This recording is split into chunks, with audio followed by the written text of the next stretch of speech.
This is a little I think it's like 4.5 acre grass field that rented a few miles away. This is the first year I rented it. Last year it was overgrown. Prior to that, the previous guy had just baled it for horse hay. I've taken 2 cuttings off there so far this year already. But as you can see, like if you want to look right back there quick, it's kind of a weak cutting, and there's a little bit of weeds and stuff in there. So I'm going to reseed this, but I need to fertilize it. Well, you know, I need to know what to fertilize it with. Little soil probe, pretty simple, easy to use. I'll show you that. And then I will send it samples off to the lab to get some results. And I will figure out with that how much nitrogen I need to put down, probably in the form of urea, whether I need MAP phosphate or potash, and how much lime I need to put down to get it to be more productive. I know the pH is low on this already, probably has not been fertilized in a long time, so knowing exactly what it needs is going to be saving me a huge expense over just hitting it with something.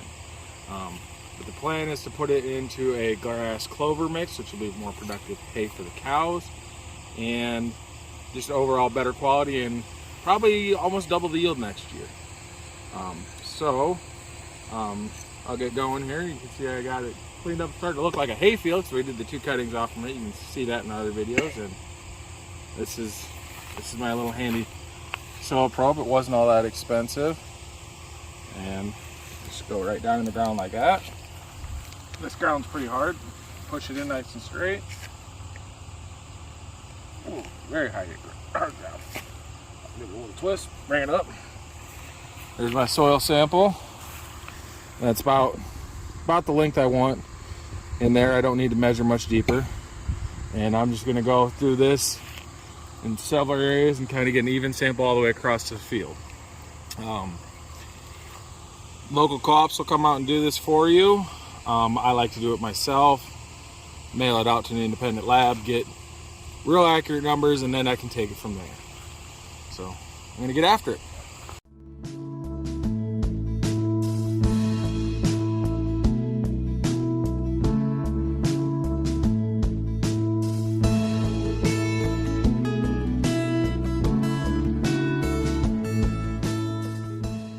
So, went around all the way around the outside edge. Here I have some in the middle. Tried to get a fairly even representation of the field. If you want to get really technical about it, a good way to do it is kind of a grid. I had a little grid in my head.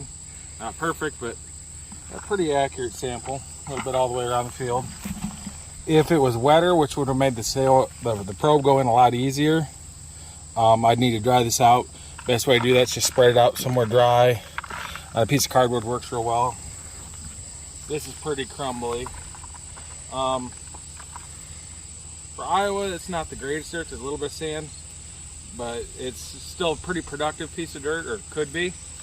Pretty productive hay for us. I don't think you're gonna grow 250 bushel corn on this, but I need hay ground too, because we have a lot of really hungry cattle.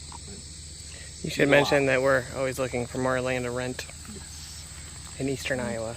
The availability of land around here it's very competitive. So if I can pick up even a few acres to do for hay, love to do it.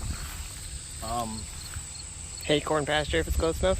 Hay, corn, pasture if it's close enough. If I can drive a tractor there in a moderately reasonable amount of time, I'm interested, because I said our cattle eat a lot, and I like having our cows. So, and come winter time, a full cow is a warm cow, so I got to keep a lot of feed in front of them. But this is a pretty dry already, so I'm just going to crumble it up a little bit, mix it up a little bit. It's kind of a pretty dry, so it's not overly dry. There's not a lot of rocks or anything in there. I didn't really see any rocks. I'm gonna mix up a sample of that. I'll just put it in a bag and mail it off. Okay, where'd you get the soil probe at? I bought it on Amazon. It is a Veramis. I cannot remember exactly how much it was, but for the money, it's held up pretty good. This is, I think, my 2nd or 3rd year using it, and it's held straight into the ground, and this is some hard ground, so it's held up really well, and it's probably one of the best investments I've made farming yet. Get an idea what's going on. I'll post a link to it in the description if you're interested, but this is definitely a tool to get. And if you want to know a little bit more about scouting and taking soil samples and stuff like that, I ended up taking an online course through Penn State last year. I'll post a link to that one. Very worth the time. This is a lot of it I already knew, but there's a lot of stuff I didn't know, and you'll get your money's worth out of that if you're even in small time farming like us. Where'd you get your bucket? Well, that's a leftover John Deere transmission bucket. Now, I'm sure some of you saw that and go, "Oh, it's an oil bucket." This oil bucket has been cleaned out, used for everything, to the point where you can even see there was a little bit of moss growing in there. I wouldn't want to eat out of this bucket, but it is not contaminating my sample, and that is pretty important. Do not contaminate your sample.